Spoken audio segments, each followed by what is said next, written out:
Bienvenue dans ce live. Aujourd'hui, nous allons parler, n'est-ce pas, d'un thème intéressant. Comment, comment parler de religion à ses enfants. Voilà, la connexion est revenue. J'ai une interruption là. Attendez. J'espère que ça va maintenant, que vous m'avez reprise là. Ouais. Donc, du coup, rebonsoir. Nous allons parler, n'est-ce pas, d'un thème très intéressant. Comment parler de religion à ses enfants lorsqu'on se retrouve ou alors lorsqu'on est, n'est-ce pas, dans un mariage interreligieux. Déjà pour parler, nous allons parler entre autres dans ce live, n'est-ce pas, de l'importance de l'ouverture et du respect. Nous allons parler de comment expliquer les différences et les similitudes, n'est-ce pas, à vos enfants. Nous allons parler de l'importance de l'amour et de la compréhension mutuelle. Et en bonus, n'est-ce pas, disons, 2 conseils pratiques, n'est-ce pas, pour vous accompagner dans ce processus. Donc, sans plus tarder, passons à l'importance, n'est-ce pas, de l'ouverture et du respect. Tout d'abord, je vais signifier qu'il est crucial d'aborder la thématique religion avec respect, avec beaucoup de respect, avec beaucoup de clairvoyance, avec beaucoup d'ouverture. Ça veut ne pas seulement rester focalisé sur sa vision des faits, être, n'est-ce pas, ouvert dans le dialogue. Voilà. Donc, et il est aussi important de signifier que dans un mariage interreligieux, chaque partenaire apporte une richesse en fait à l'enfant. Donc, ce n'est pas parce que votre partenaire n'est pas, n'a pas la même religion que vous, qui n'apporte pas un plus, n'est-ce pas, à vos enfants.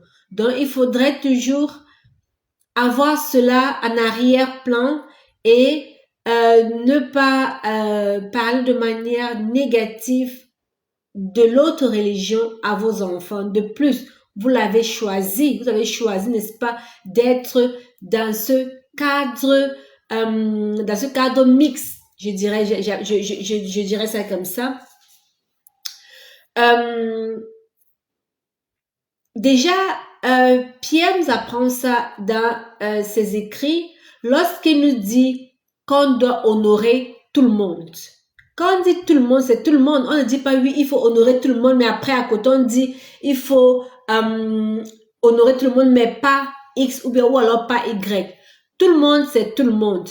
Donc, dans un pied, c'est vraiment écrit honorer tout le monde. Je crois qu'on aurait même dû écrire le tout le monde en gros caractère pour vraiment mettre cela en exergue.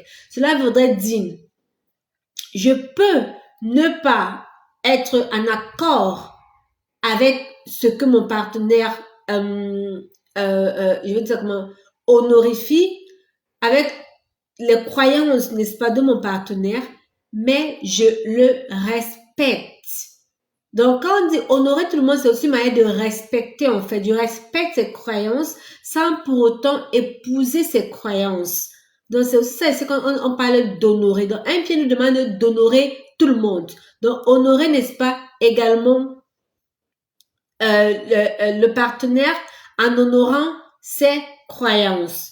Donc, en le faisant, en respectant les croyances de notre partenaire, malgré le fait même qu'on n'épouse pas sa vision, malgré le fait qu'on ne soit pas d'accord avec cela, nous enseignons aux enfants quelque chose, nous enseignons aux enfants, n'est-ce pas, la valeur du respect et de l'honneur. N'oublions pas que nous sommes toujours, n'est-ce pas, comment on dit, la copie, en fait, nous sommes, n'est-ce pas, un exemple pour nos enfants. Donc, tout ce que nous faisons, de manière volontaire ou involontaire, nous influençons, n'est-ce pas, le comportement de nos enfants futurs, nous influençons, n'est-ce pas, leur manière de voir le monde.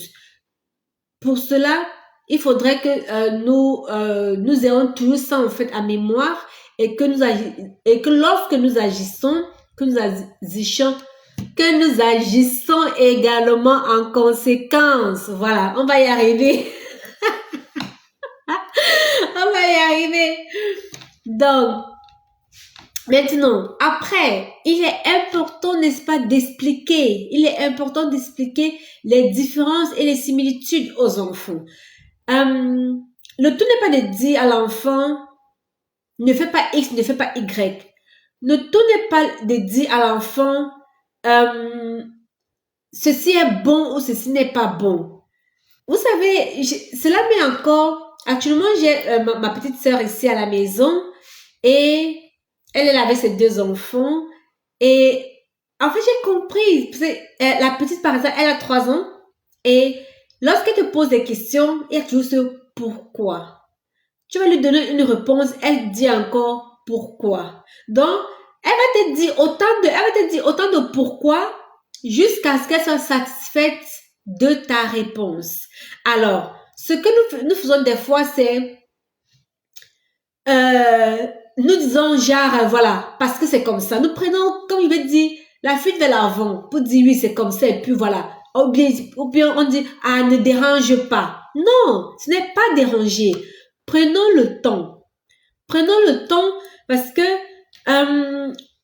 et c'est important en fait dans le cadre de la religion parce que la Bible nous dit, n'est-ce pas, dans Proverbe, la Bible nous dit dans Proverbe, instruis, n'est-ce pas, l'enfant selon la voie qu'il doit suivre. Et lorsqu'il sera vieux dans sa vieillesse, il ne s'en détournera pas. Ça veut dire que si tu as pris le temps, en fait, d'expliquer à l'enfant le pourquoi des choses, si tu as pris le temps de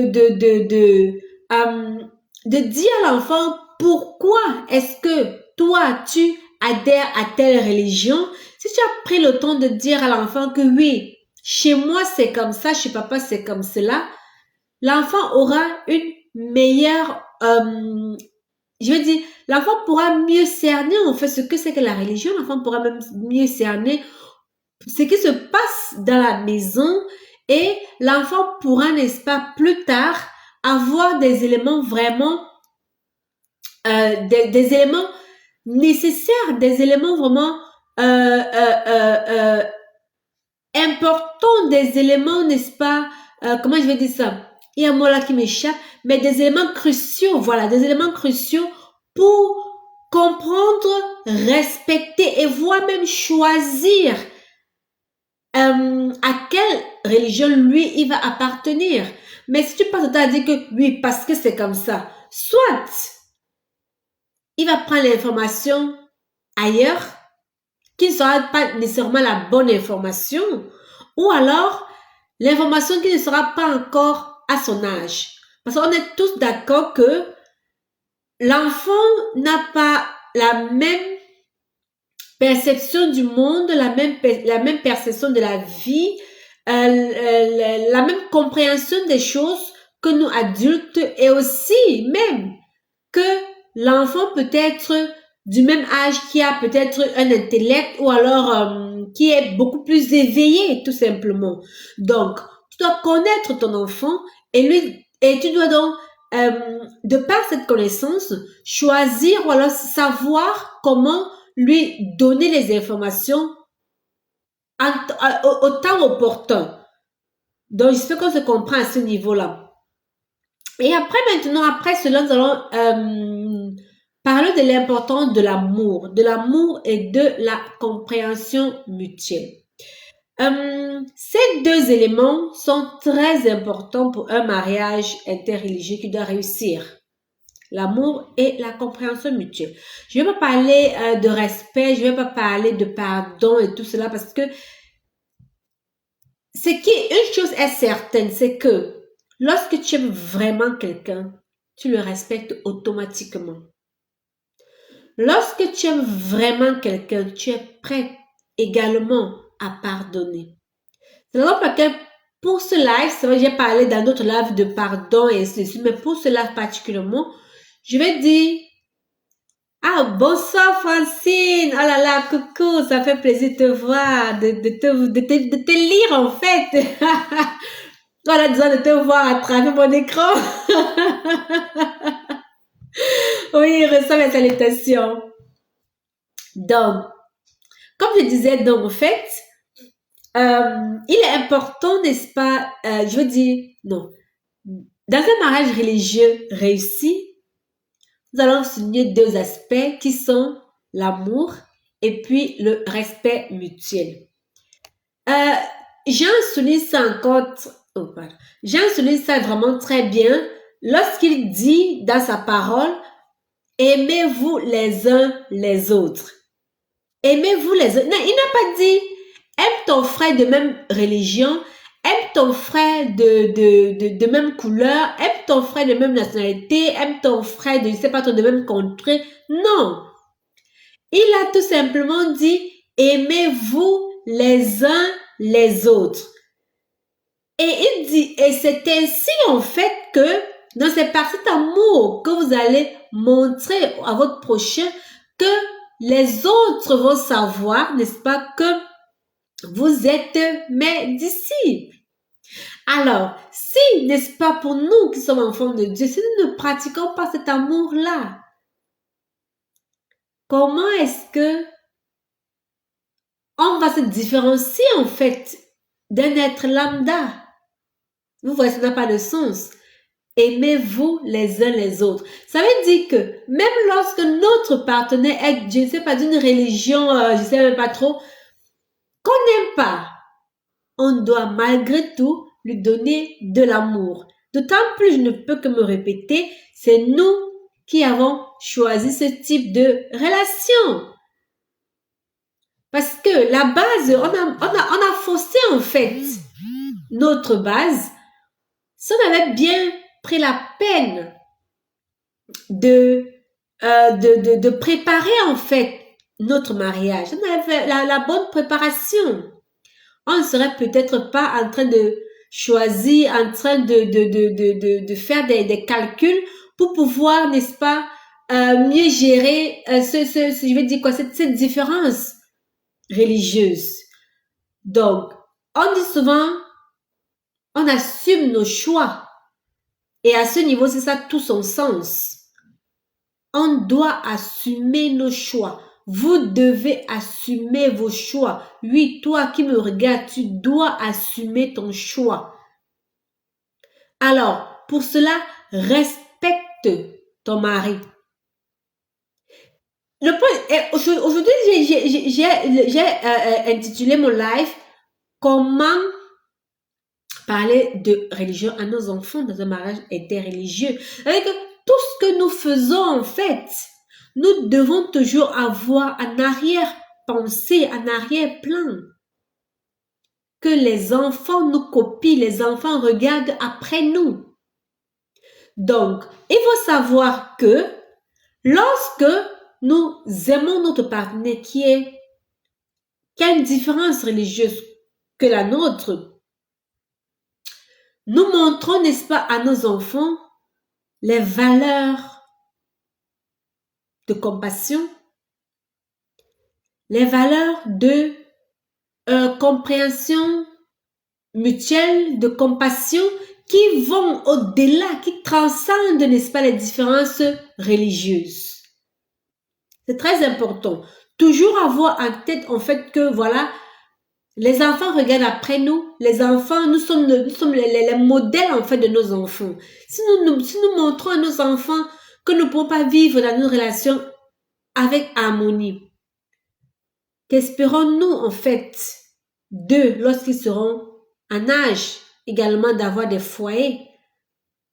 Qu'espérons-nous, en fait, lorsque nous allons aller peut-être chez eux pendant des vacances pour rendre visite, pour faire le homogo, pour faire voir bébé, peu importe, pour rendre une simple visite. et que nous nous rendons compte en fait que dans leur relation, il n'y a pas d'harmonie. Que nous nous rendons que dans leur relation, ils vivent notre relation à nous en miniature, ou alors même pire. Je crois qu'à ce niveau, nous sommes d'accord que on aura un sentiment d'échec. On aura le cœur blessé. On aura l'impression d'avoir faussé quelque part. Alors, pour éviter cela, pour éviter de se rejeter la faute plus tard, c'est maintenant que nous devons préparer cela. Donc, en guérissant notre relation, en mettant des sparadraps partout, en fait, dans notre relation, pour avoir cette harmonie-là, nous préparons également le terrain pour nos enfants. Oui, Francine, oui, exactement, c'est ça, en fait, Francine, nous sommes les modèles de nos enfants, c'est ça, exactement. Nous sommes les modèles de nos enfants. Comme je vous disais, il y a ma petite qui est là et elle me disait, sa fille qui a 3 ans, une fois elle rentre à la maison et elle veut imiter en fait ce qui s'est passé à la crèche. Elle commence à donner le commando à tout le monde. Toi là, toi là-bas, toi non, ne fais pas ça, toi tu restes, toi tu ne parles pas, toi tu te tais. Et sinon parce qu'elle a toute la journée, sûrement elle a écouté les maîtresses donner des ordres aux enfants, donner des directives aux enfants. Elle a capté cela en une seule journée. Elle a capté cela et à la maison, elle a essayé de reproduire tout ce qu'elle avait capté, tout ce qu'elle avait, n'est-ce pas, enregistré dans son cerveau. Imaginez dans un seul instant, l'enfant a le temps tout au long de sa vie de capter ces instants-là de votre relation, de capter, que ce soit par le visuel, que ce soit, n'est-ce pas, par la parole, par les actes. Si tu brutalises, par exemple, ton époux, ton épouse, l'enfant capte cela. Comme je dis, de manière volontaire ou involontaire, l'enfant capte cela et va reproduire cela au plus tard dans son propre foyer. Donc, alors, mes glorieuses, soyons vigilantes, soyons prévoyantes. Exactement, Francine. Exactement. Si papa ou maman le fait, alors je peux le faire. Et c'est ce que c'est. En fait, c'est franchement, quand moi je regarde, je veux dire, chacun peut prendre l'exemple sur lui. Hein. Pour moi, mon papa était l'homme le plus parfait au monde. Donc, jusqu'à un certain âge, je ne pouvais même pas imaginer que mon papa puisse faire un truc de mauvais ou alors qu'il puisse mentir, par exemple. Pourtant, avec le temps, je me suis rendu compte qu'il y avait des choses que papa disait juste pour nous contenter. Il y avait des choses qu'il disait parce qu'il voulait nous protéger. On peut prendre ça comme on veut, mais après tout, ce sont les valeurs en fait que j'ai prises de lui. Il disait que non, mon papa c'est comme ça. Mon papa quand il fait c'est comme ça, c'est comme ça, c'est comme ça. Quand il dit non, mon papa non, comment mon papa, il connaît tout. Il connaît tout. Comme mon fils par exemple, lorsque si je lui dis que non, à l'école j'avais toujours je veux dire quoi, les Heinz, bon, les 20 sur 20 par exemple. Il me croit. Il me regarde, me dit que waouh. Même c'est pas vrai. Même quand c'est pour le booster, que mon frère étudie, moi à l'école, j'étais meilleur. Il prend d'abord ça comme ça pour argent comptant. Donc, mes glorieuses, c'était juste une parenthèse pour dire que faisons attention, n'est-ce pas, à ce que nous laissons paraître devant les enfants. À l'exemple, n'est-ce pas, que nous leur donnons. Parce que, comme Francine l'a si bien dit, nous sommes les modèles de nos enfants.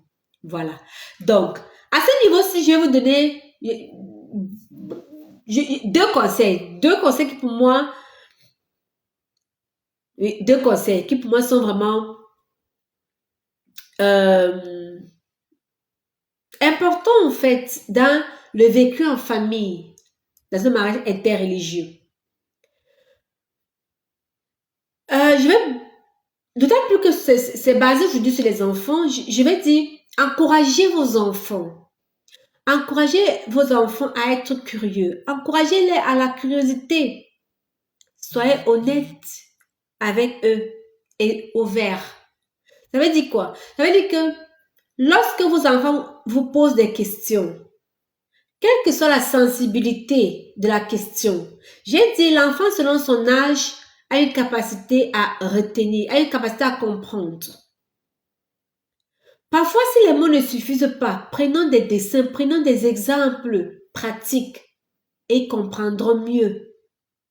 Prenons ce temps-là de nous asseoir et de parler en fait de la foi avec nos enfants, de parler de la religion avec nos enfants, surtout lorsqu'ils posent la question. Même sans qu'ils ne prennent le pas, même sans qu'ils ne soient actifs, parlons-leur, n'est-ce pas, de la religion, parlons-leur de la foi, parlons-leur de ce en quoi on croit en fait.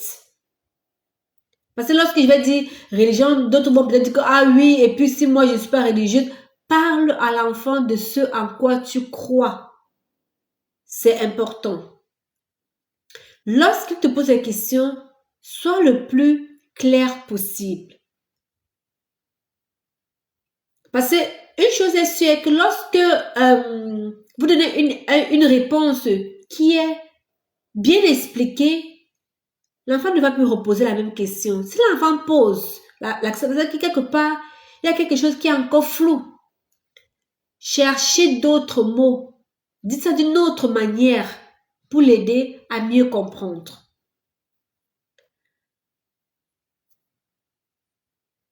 Ah, mais oui, mais ça me ravit, Abir Amal. Abir Amal, bonsoir à toi, ma glorieuse. Merci beaucoup, oui, merci. Voilà. Donc, le deuxième point, là, alors, le deuxième conseil pratique que je vais vous donner, c'est de prier avec vos enfants. Toujours. Peu importe. Même si on a des prières de 5 minutes, de 2 minutes, d'une seule minute, ça aide à se connecter. Ça aide vraiment à se connecter. Avant le repas, à la maison, on a instauré avant le repas, par exemple, on fait la prière. Même si vous demandez, oh merci Seigneur Jésus pour ce repas, c'est une prière, les amis, c'est une prière.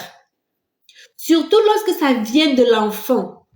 Parce que l'enfant est encore pur. L'enfant n'a pas encore vraiment beaucoup de choses dans la tête. Je vais dire ça comme ça, tout simplement pour simplifier. N'a pas encore beaucoup de choses dans la tête comme nous, les grandes personnes. Donnons la possibilité aux enfants, n'est-ce pas, de prier avec nous, ensemble. Parce qu'au travers de cela, l'enfant apprend également. Avant de dormir, prions ensemble. Le matin, c'est parfois chaotique parce que le matin, chacun court de son côté pour s'apprêter et sortir de la maison. C'est pas évident. Mais lorsque c'est possible, faites-le. Comme je dis parfois, c'est une seule minute. Parfois, je demande à mon fils, est-ce que tu as même dit merci à petit Jésus quand tu t'es réveillé? Priez avec vos enfants. Encouragez-les également à prier. C'est important. Donc, ce sont les deux, je veux dire quoi, les deux astuces en fait, je dirais même pas conseils, les deux astuces en fait que je voulais vous donner à ce niveau-ci. J'aimerais également vous dire que parler de religion à vos enfants dans un mariage interreligieux peut être je dirais même être très enrichissant, ou alors sera très enrichissant pour la famille si vous le faites. Parce que on a vu, n'est-ce pas, que au travers de cela, vous apprenez à l'enfant l'amour. Vous lui enseignez le respect. Vous lui enseignez, n'est-ce pas, la compréhension. Donc, c'est très important. C'est très important parce que avec cela, il y a cette harmonie-là qui se lie. Il y a cette connexion, il y a cette union-là qui se lie. Et comme dans Josué, on dit, ma maison et moi, nous servirons l'Éternel. C'est ça en fait le focus des femmes de foi. Servir l'Éternel avec sa maison au complet. Pas seulement toi seul, non. Avec ta maison au complet. Raison pour laquelle il est également important de faire des compromis lorsqu'il faut le faire. Donc, peu importe, ça c'est le mot que ce que je vais dire pour finir, peu importe les différences religieuses que vous avez, ayez toujours en arrière-plan, ou alors, je vais formuler ça d'une autre manière. Je vous souhaite, en fait, je nous souhaite, parce que moi-même je suis incluse, d'accord? Je nous souhaite que peu importe la différence religieuse qui règne dans nos maisons, que nos maisons, n'est-ce pas, soient ce lieu d'amour et de service pour Dieu. Donc, je ne sais pas si j'ai bien formulé ça. Peu importe la différence de religion qui règne dans nos maisons respectives, que cette maison-là, que ta maison, toi qui me regardes, que ta maison, que ma maison, que nos maisons soient, n'est-ce pas, le lieu d'amour et le lieu, n'est-ce pas, de service pour Dieu. Donc, je vais me joindre à cela pour faire une petite prière. Seigneur mon Dieu, mon roi, je te dis merci. Merci, Papa, parce que tu as permis qu'une fois de plus nous soyons ici pour parler, n'est-ce pas, des thèmes qui te glorifient. Nous te disons merci pour toutes celles et ceux, oui, naturellement, même ceux qui vont suivre ce live et qui vont prendre, n'est-ce pas, des pépites pour pouvoir, n'est-ce pas, ajouter un peu plus de grain d'amour pour unifier leur famille, pour ajouter un peu plus d'harmonie dans leur mariage. Nous te disons déjà merci pour eux, merci par anticipation. Touche nos cœurs, ô Père, touche nos cœurs, montre-nous la bonne manière, n'est-ce pas, de partager nos traditions, de partager nos religions, de partager, n'est-ce pas, notre foi, de partager nos valeurs chrétiennes, nos valeurs religieuses à nos enfants. Apprends-nous, n'est-ce pas, à vivre cette harmonie-là dans le couple, dans la relation avec toute la famille, comme tu dis dans Josué, ma famille et moi, nous servirons l'Éternel. Nous te disons merci pour ce live. Merci pour cette soirée. Sois béni au nom de Jésus-Christ. Amen, amen, amen. Donc, sur ce, je vous dis merci. Merci d'avoir regardé cette vidéo jusqu'à la fin. Si vous l'avez trouvé, n'est-ce pas, si vous l'avez trouvé utile, alors n'hésitez pas à liker, mettez des cœurs, commentez et puis partagez autour de vous. Abonnez-vous, n'oubliez pas surtout de vous abonner, n'est-ce pas, pour ne plus rater de notifications, pour, n'est-ce pas, avoir de contenu beaucoup plus inspirant les prochaines fois. À très bientôt. Au revoir.